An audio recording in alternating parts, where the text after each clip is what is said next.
There was a time when card collecting was a hobby, not just by name, but by the actions of the community. The purpose was straightforward: to dive headfirst into the nostalgia or culture of a TCG, or to own cards to commemorate your favourite players or teams in sports. So here you are, one day, rediscovering that TCG from your childhood, or coming across a YouTuber that's inspired you to get involved in card collecting. You then think to yourself, well, I want to get involved in that, so you'll go purchase some packs or a box, and then you'll open it up and purely enjoy every aspect of the experience. You've no perception of monetary value, what you may have made or lost. Sounds like a lot of fun. Then you find friends and like-minded people who share the same passion for the hobby as you do, and you discover card shows, you discover grading, you discover breaks, and before you know it, you're a few grand lighter, your room's filled with cards, and you think, you know what, I've got quite a lot here, I should probably sell some of it to recoup some of the money. Only to discover that nothing is worth even half of what you paid for it. Sound familiar?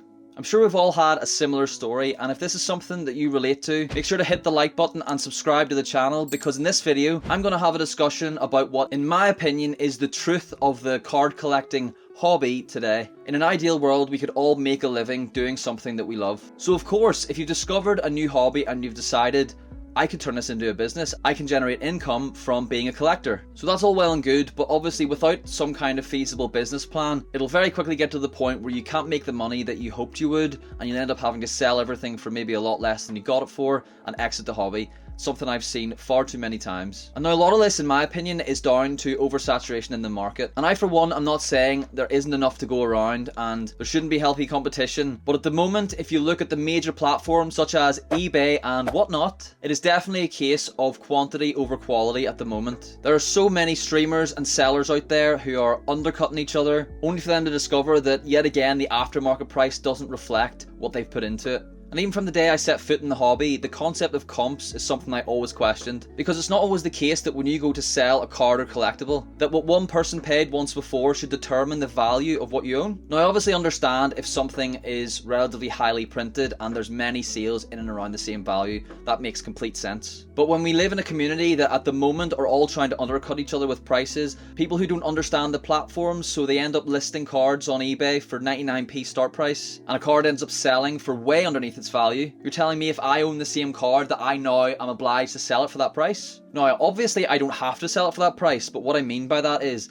the buyer will usually always have that expectation, and even at the moment, because the majority of buyers are becoming sellers, most people just want a resale value on the price of the card, so they end up asking for 80, 70, 60% of the comp price anyway. It doesn't make sense to me, and this is honestly why I feel like most people are in the hobby now to try and make money, as opposed to actually being collectors and are passionate for the cards they collect. You see this often at card shows where people are almost being expected to give stuff away because people are doing trade-up challenges, or people will literally go to your table, buy something from you and try and sell it to someone at the other side of the room for a little bit more. Now, I personally don't take a lot of these things too seriously. I just want to make a point around how I see the state of the community at the moment. And even when it comes to the organisation of card shows themselves, we've seen them popping up all over the UK constantly, dates clashing, all sorts of stuff which is making them also oversaturated. Now, one of the major aspects that's brought me to this discussion is actually the source of the cards, which is obviously the companies that make them. It feels like to me that the pricing of sealed product has gone way through the roof to the point where the average consumer either can't afford it or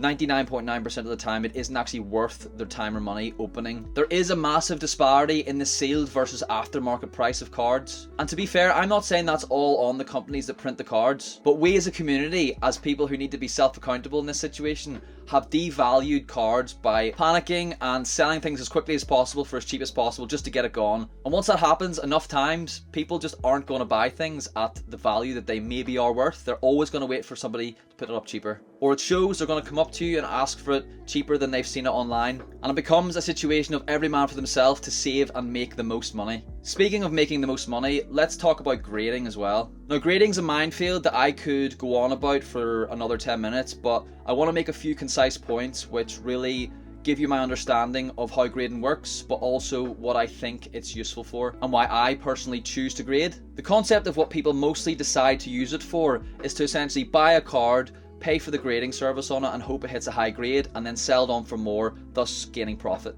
Each card that you grade probably costs a minimum of about $15 depending on the service that you use, and the majority of people will grade with PSA because they are known in the market to be the most valuable. Now, my first problem with that is, in regards to the actual grading company themselves, PSA use whatever grading company you like, but the only reason that they maintain the highest value is because this is like an unwritten rule that people have decided through history of the amount of cards graded. And for whatever reason, other reputable companies, regardless of the grade, just don't get the same aftermarket value. Like, for example, a company that I am trying out at the moment, CGC, they could give you a pristine 10 of a card and you could get a PSA 10 of a card, and the majority of the time the PSA 10 will go for more. When if you think about it, grading is literally just determining the condition of the card and the company that decides the condition and how they scale it. So what you're saying is the people who work at PSA, who are just human beings at the end of the day, are more accurate than the people who work at CGC. So what this in reality has become is more of a case of buying the grade than buying the card. I don't know about you, but that's crazy to me. I mean, especially when you look at certain cards, especially the likes of a PSA 9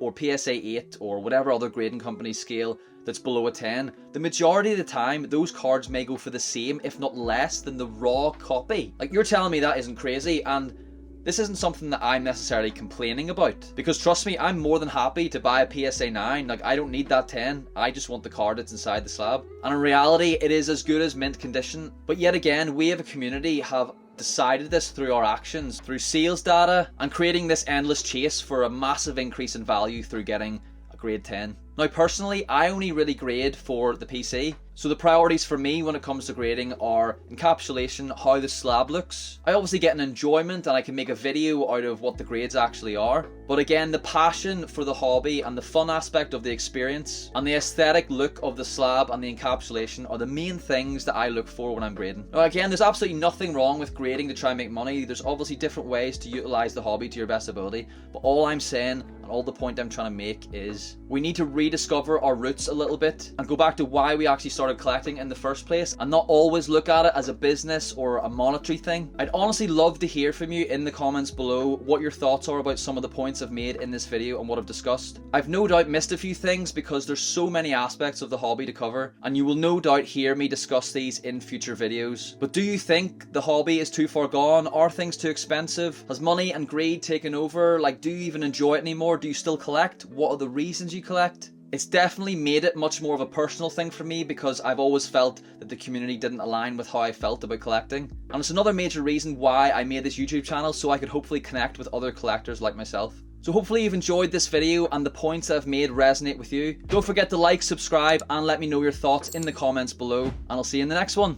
Thanks for looking.